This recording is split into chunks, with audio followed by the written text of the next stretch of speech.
Happy Monday. Today in our devotional we find ourselves in Leviticus 25, and this is an interesting chapter.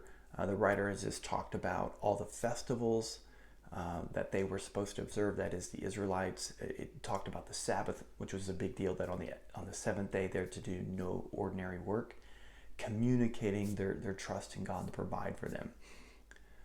And then also there was more than that. There was a sabbatical year, so every 7 years they were supposed to let the land rest on that seventh year.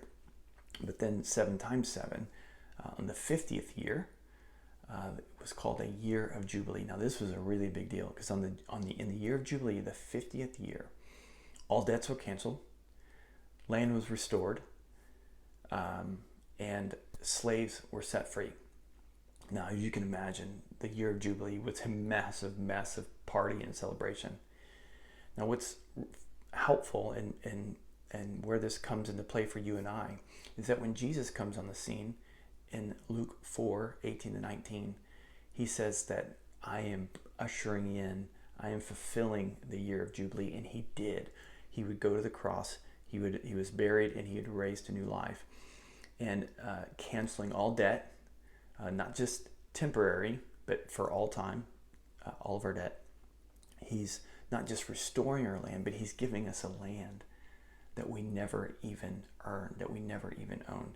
And then thirdly, he's setting us free from slavery, slaves to sin, death, and Satan.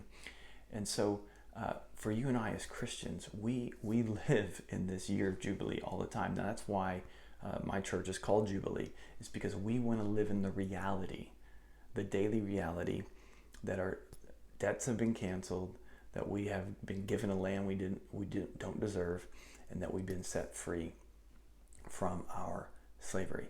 Now, here's the cool thing. You don't have to wait every 50 years to celebrate this. You don't have to wait 7 years. You don't even have to wait 7 days.